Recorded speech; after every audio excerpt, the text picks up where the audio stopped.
Bonjour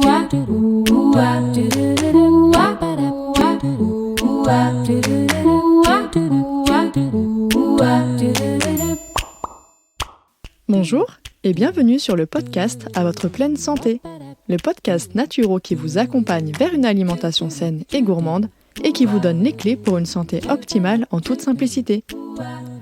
Je m'appelle Marina et je suis naturopathe. Suite à des soucis de santé non résolus par la médecine classique, je me suis intéressée aux médecines traditionnelles naturelles. Grâce à mes apprentissages et mes expériences personnelles, j'ai enfin eu les réponses à mes questions. Aujourd'hui, je souhaite donc partager mes connaissances pour aider les personnes qui se sentent perdues face à leur santé ou leur alimentation. Ma mission à travers ce podcast sera de vous aider à manger mieux sans frustration grâce à mes conseils, mais je vous aiderai également à comprendre les besoins de votre corps pour mieux le chouchouter. Préparez-vous à améliorer enfin votre hygiène de vie car la pleine santé se trouve entre vos mains. Pour démarrer cette nouvelle année ensemble, je ne vais pas perdre nos bonnes habitudes et je vais commencer avec l'avis du jour qui a été laissé par Dorian Baker et qui me dit « Le podcast qui manquait ». Merci Marina pour ces conseils bienveillants pour notre santé. J'ajoute ton podcast à ma liste d'écoute hebdomadaire. Merci beaucoup Dorian. D'ailleurs, s'il y a des femmes entrepreneurs qui m'écoutent, je vous invite également à écouter son podcast qui s'intitule Entrepreneur Care, qui est vraiment une pépite pour toutes les informations sur l'entrepreneuriat. Voilà, c'est dit, c'est fait. En tout cas, merci du fond du cœur Dorian pour ton message. Dans ce 18e épisode, je tenais à faire un gros point sur la candidose. Donc cet épisode va être vraiment consacré à la candidose parce que c'est un sujet qui prend une ampleur incroyable aujourd'hui et qui laisse la place à de nombreuses inquiétudes chez un bon nombre de personnes. Alors si vous ne le saviez pas, j'avais déjà rédigé des articles sur ce sujet dès le début de mon blog, donc en 2017, où je partageais notamment mon histoire et mon expérience personnelle. Je les ai tous laissés, quand bien même aujourd'hui je ne vois plus du tout les choses de la même façon, mais en fait je voulais vraiment montrer cette évolution et partager mon vécu sur ce sujet. Mais aujourd'hui, je voulais vraiment faire un article plus professionnel cette fois-ci, avec tout ce que vous devez savoir sur la candidose, sans tabou et sans chichi. Tout d'abord parce qu'il y a énormément de personnes qui sont hantées par ce sujet à cause de tout ce qu'elles peuvent lire dessus sur Internet, mais aussi parce qu'il y a encore trop de praticiens de santé, dont les naturopathes, qui soignent des candidoses de manière inadaptée, voire dangereuse. Je vous renvoie d'ailleurs à l'épisode que j'ai consacré sur les troubles psychiques liés à une naturopathie mal exercée, et c'est donc l'épisode numéro 16. Pour clôturer ce sujet de candidose, je vais donc vous présenter les points importants qui vont répondre aux questions les plus récurrentes que je reçois à ce propos, en espérant que ça vous permettra vraiment d'y voir plus clair, que ça vous rassurera, que ça vous donnera espoir et vous évitera de passer comme moi ainsi que d'autres personnes, par des remèdes coûteux, difficiles et inefficaces. Alors tout d'abord, qu'est-ce que la candidose ? On parle de candidose lorsqu'on est face à une prolifération importante de champignons dans différentes zones de l'organisme. Ces champignons sont la plupart du temps des candidats albicans, d'où le terme candidose, même s'il existe d'autres types comme le candida glabrata, le candida tropicalis ou encore le candida parapsilosis par exemple, mais il y en a encore d'autres. Ces champignons ont la possibilité de se localiser à différents endroits, ce qui donnera des termes suivants. Candidose digestive pour tout ce qui touche au tube digestif, avec la candidose œsophagienne, buccale, le fameux muguet, la candidose gastro-intestinale, anale, etc. Vous avez également les candidoses cutanées ou encore les candidoses urogénitales. Bref, vous l'aurez compris, les champignons candidats peuvent se propager un peu partout. Maintenant, quels sont les symptômes ? Alors, il faut quand même savoir que la liste des symptômes qu'on attribue à tort, selon moi, à la candidose est extrêmement longue et c'est pourquoi elle fait vraiment aussi peur aujourd'hui parce que tout le monde se retrouve dedans. Pour faire simple, on lit que la candidose provoque plusieurs troubles digestifs, nerveux, allergiques, cutanés, génitaux, urinaires, mais aussi qu'elle favoriserait la fatigue chronique, la prise de poids, les troubles menstruels, voire même qu'elle serait en lien avec les tumeurs. Donc évidemment, il y a de quoi vous donner des sueurs nocturnes, hein, n'est-ce pas? Je pense que vous serez d'accord, mais je vous rassure tout de suite, on est vraiment très loin de la réalité et c'est d'ailleurs pour ça que je voulais faire cet épisode aujourd'hui. Maintenant, on va voir comment on détecte une candidose. Alors, le diagnostic d'une candidose se base globalement sur les symptômes cliniques, mais il est possible de faire des prélèvements au niveau des muqueuses ou bien de faire des analyses de sel dans ce qu'on appelle une coproculture pour confirmer la présence du candida. Quoi qu'il en soit, selon moi, ce n'est absolument pas indispensable d'avoir un diagnostic clair et net sur un papier pour aller mieux parce que le problème principal ne vient pas de la candidose. Donc si vous pouvez éviter de dépenser tout votre argent pour des tests payants et qui sont pour la plupart du temps non remboursés, alors franchement faites-le. J'ai moi-même réalisé tous ces tests qui m'ont clairement coûté un bras et qui ont été totalement inutiles dans mon processus de guérison ou celui des personnes que j'ai suivies en consultation. Maintenant, je vais vous présenter les traitements habituels qu'on retrouve la plupart du temps pour soigner, je dis bien entre parenthèses soigner, une candidose.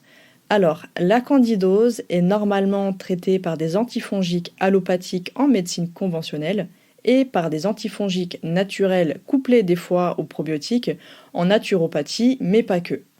Les naturopathes ou les coachs autoproclamés spécialistes des troubles digestifs vont proposer, je dirais même imposer, un régime alimentaire drastique visant à empêcher le candida de survivre.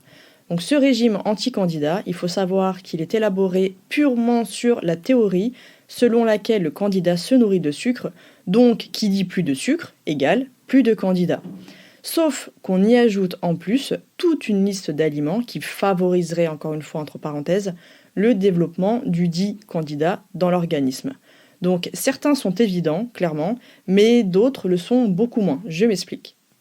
Dans ce régime anti-candidose, on va donc supprimer le sucre, les produits industriels et transformés, les produits laitiers, toutes les céréales, y compris les farines forcément, les légumineuses, les fruits, le miel et tout autre sucrant, les légumes riches en FODMAPs, donc qui favorisent en fait la fermentation intestinale.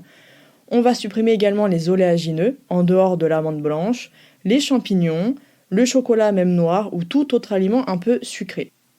Et si en plus il y a des intolérances ou des hypersensibilités alimentaires, alors on supprimera aussi les aliments de la liste, comme ce fut mon cas par exemple avec les œufs.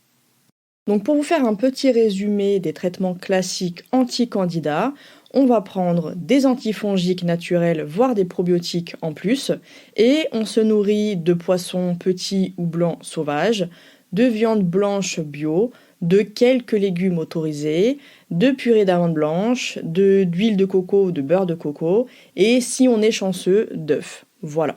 Donc certains sont moins exigeants et vont autoriser en plus du quinoa, du sarrasin et des fruits rouges par exemple, mais il s'agit en réalité d'une approche purement symptomatique qui favorise l'apparition de troubles psychiques importants parce que le carburant principal du cerveau, c'est tout simplement le glucose issu des glucides de l'alimentation.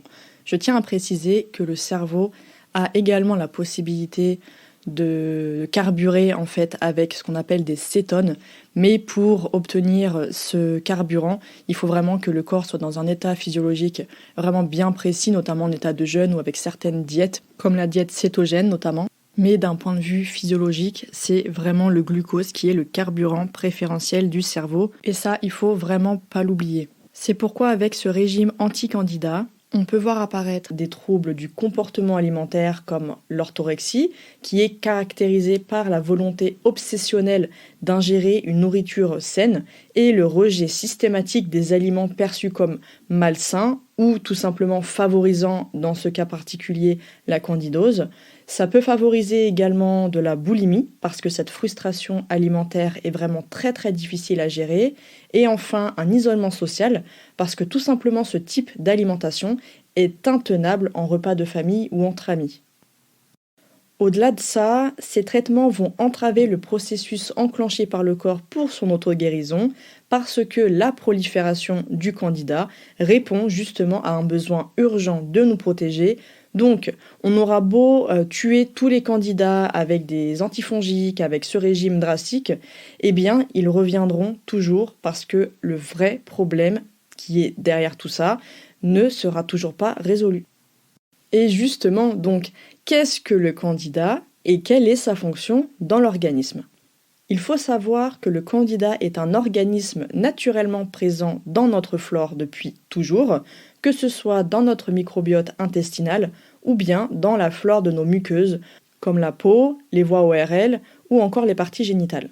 On n'attrape donc pas de candidose, comme on attraperait un virus ou une bactérie exogène par exemple. Donc exogène, ça veut dire qu'elle n'est pas présente naturellement dans l'organisme humain.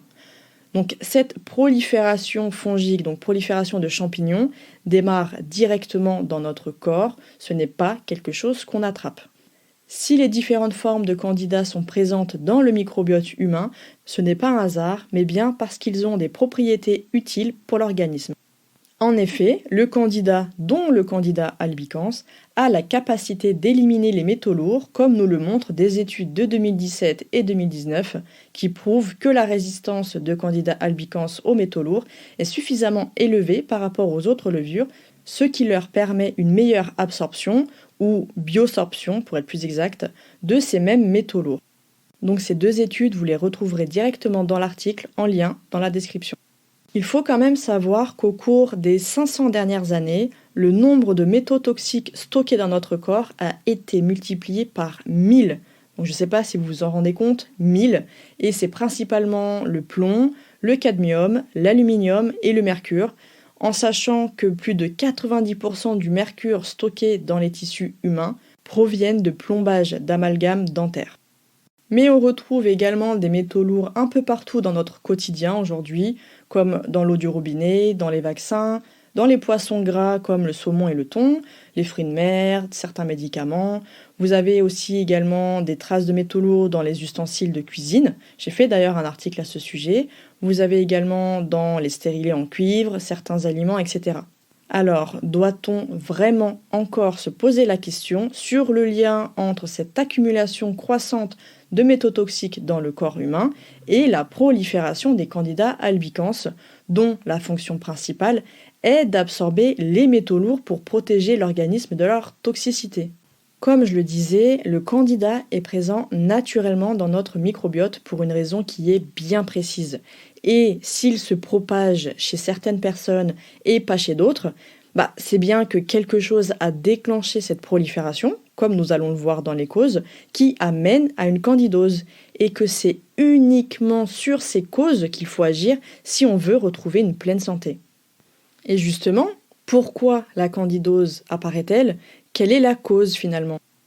Je vous le rappelle, mais pour être en pleine santé, il y a 2 piliers fondamentaux à respecter, comme je vous l'avais déjà présenté dans l'épisode consacré à ce sujet. Donc pour information, c'était l'épisode numéro 4.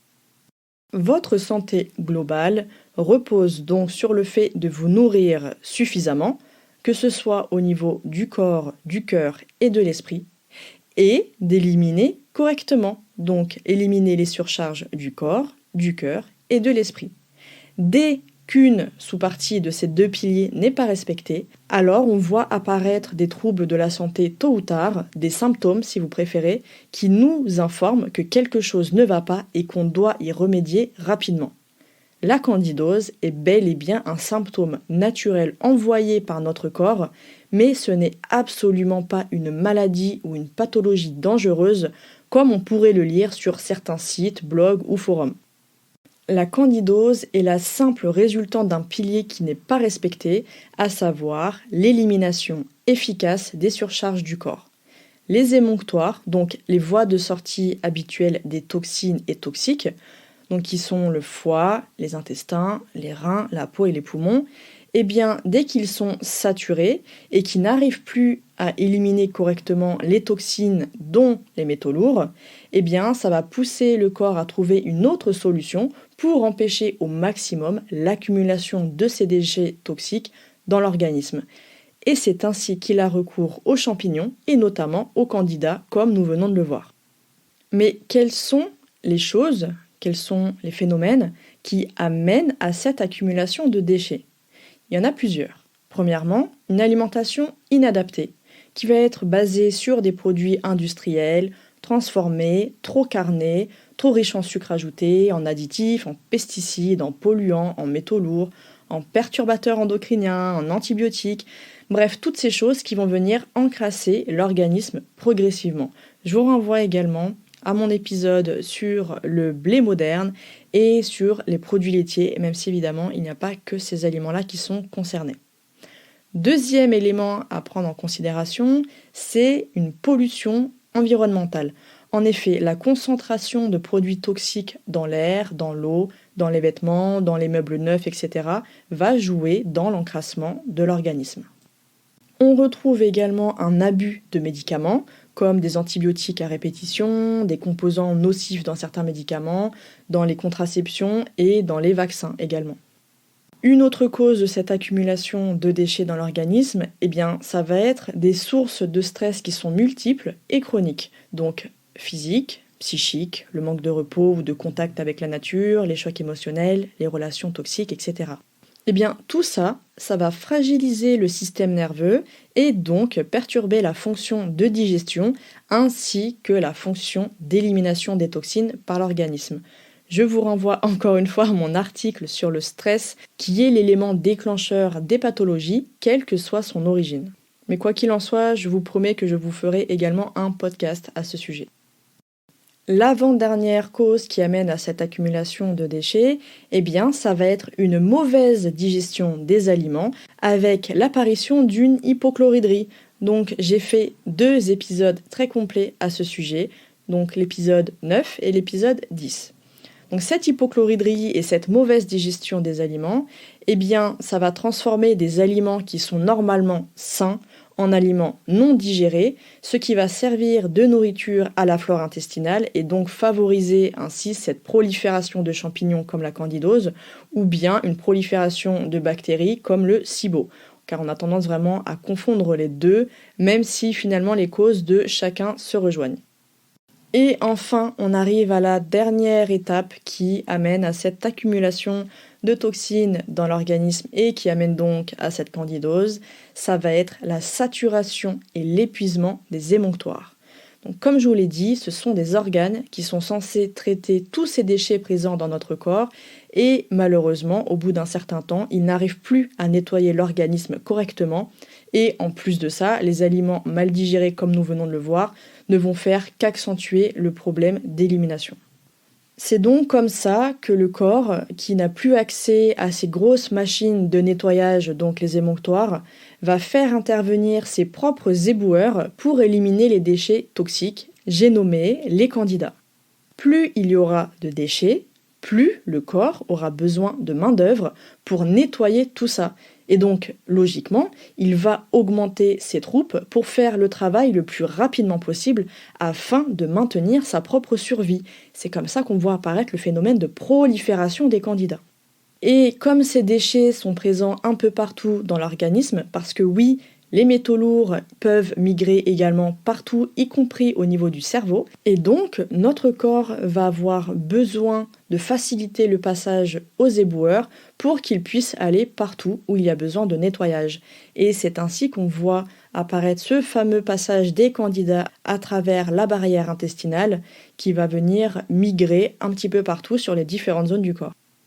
Le seul inconvénient pour nous, c'est que ce travail est plus long lorsqu'il est fait manuellement plutôt que via des grosses machines ultra performantes que sont nos émonctoires et qu'en plus, les éboueurs, donc les candidats, produisent eux aussi des déchets comme tout organisme vivant, contrairement aux machines. Parce que oui, vous aussi, quand vous vivez, vous vous nourrissez, vous buvez, vous respirez, et ensuite vous allez aux toilettes pour éliminer, et vous allez relâcher du CO2, du dioxyde de carbone. C'est exactement pareil avec les candidats ou tout autre micro-organisme de notre microbiote. Donc maintenant, si je vous dis que pour retrouver un corps propre et libéré de cette accumulation de déchets, il va falloir que vous tuez tous ces éboueurs parce qu'on les accuse, eux, de vous rendre malade. Vous trouverez ça complètement illogique, j'en suis certaine. Ce qu'il faut faire, me diriez-vous, c'est déjà de venir soutenir les éboueurs en place, donc en leur facilitant le travail afin qu'ils aient toute l'énergie possible pour faire leur travail de nettoyage. Donc sans aucun glucide, ça va être vraiment très compliqué, vous l'aurez compris, mais aussi pour venir s'occuper des grosses machines avec douceur et précaution pour qu'elles n'éliminent pas tout d'un coup. Parce que oui, on ne veut surtout pas risquer de créer un gros tas de déchets soudain, mais justement, on veut que ces machines puissent reprendre leur fonction de nettoyage ultra performante et de manière efficace. Alors, comment on va faire ça ?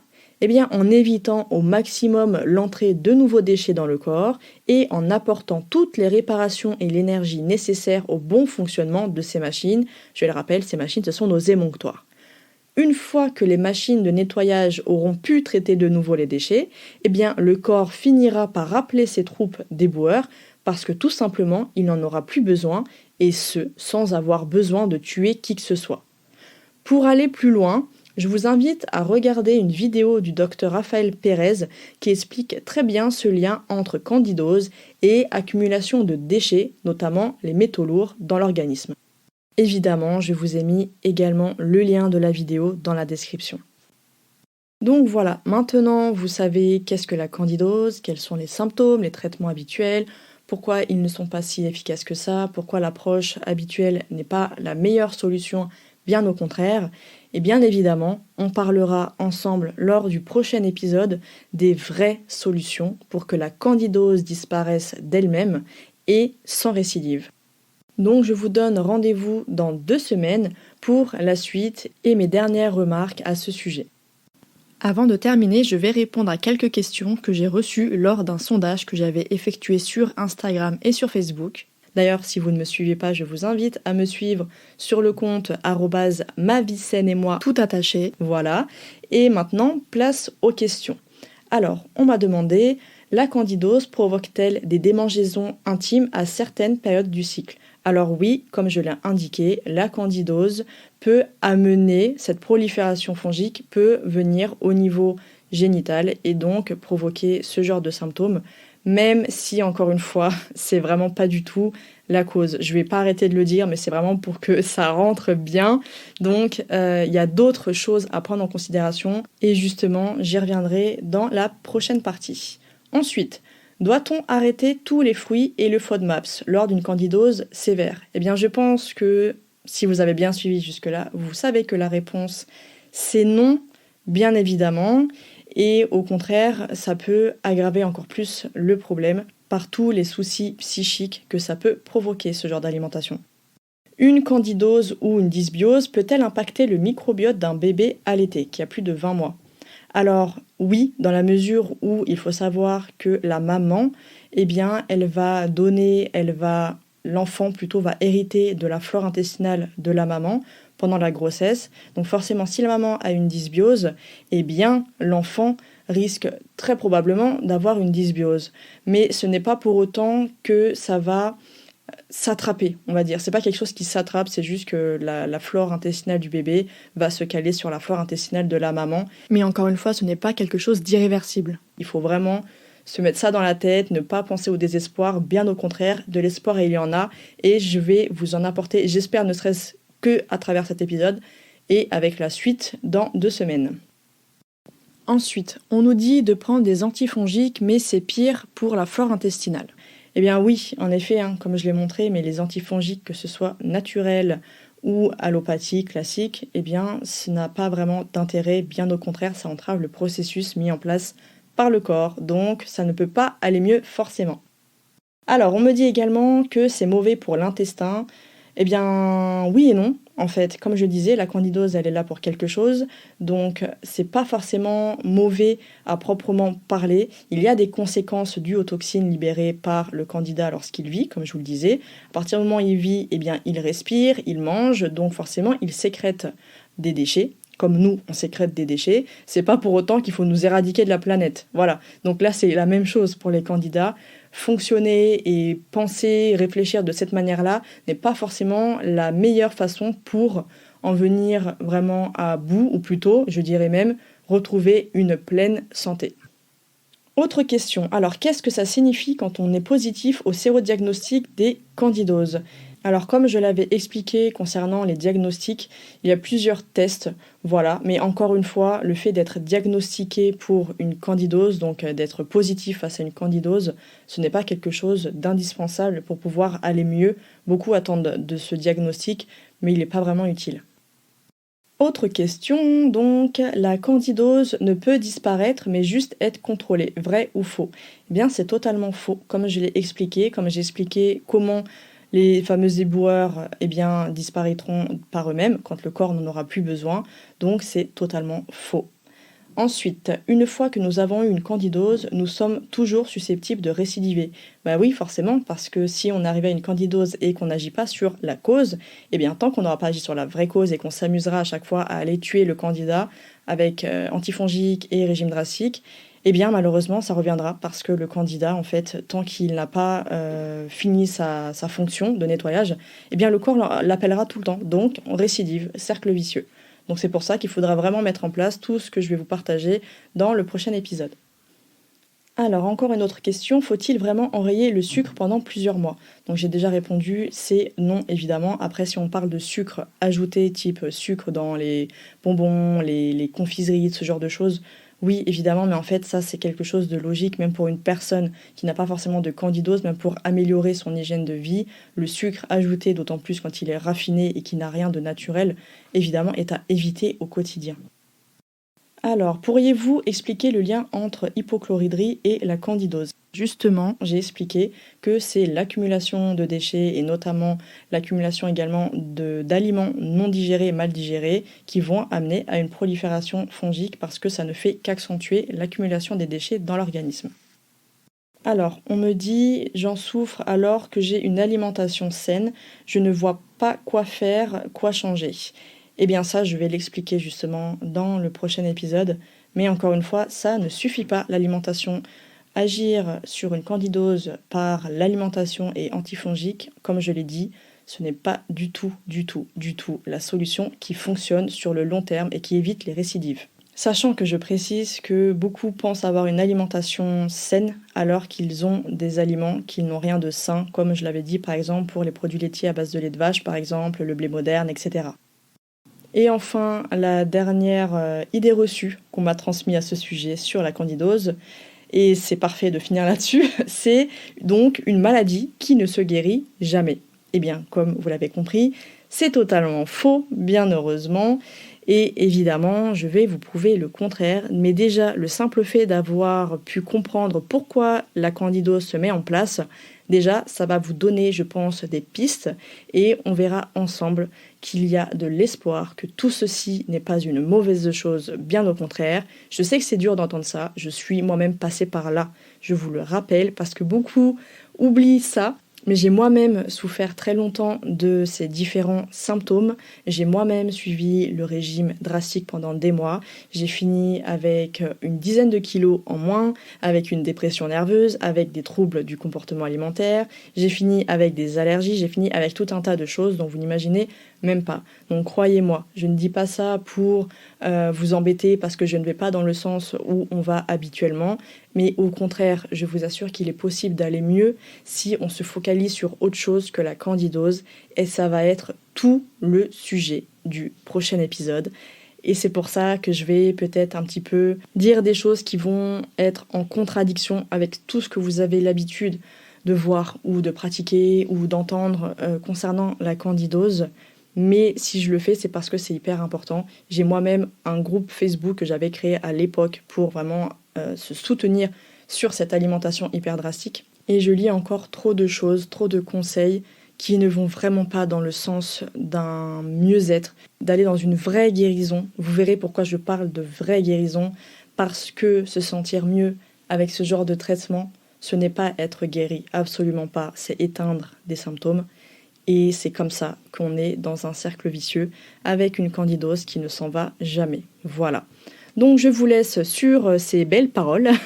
J'espère en tout cas que cet épisode vous redonnera un peu d'espoir, vous permettra de mieux comprendre ce qui se cache derrière la candidose, ce qu'on ne vous dit jamais sur les fonctions réelles du candidat dans l'organisme, qui est finalement un ami, qui est un allié, qui n'est absolument pas un ennemi et dont il faut faciliter le travail et non pas bombarder à coups de mitraillettes parce que justement c'est complètement inefficace. Voilà, donc je vous dis à dans 2 semaines. Merci infiniment de m'avoir écouté jusqu'au bout et j'espère que cet épisode vous aura plu. Si c'est le cas, n'hésitez pas à me laisser une note et à me donner votre avis en commentaire pour que je puisse le lire lors d'un prochain épisode. Et surtout, n'oubliez pas de vous abonner. Je vous donne rendez-vous un mardi sur 2 pour améliorer votre hygiène de vie grâce au podcast À votre pleine santé. Retrouvez quotidiennement mes conseils et astuces sur Instagram, sur le compte Ma Vie Saine et Moi, mais aussi sur Facebook et sur le blog de mon site web maviesaine-et-moi.com. À très vite et prenez soin de vous.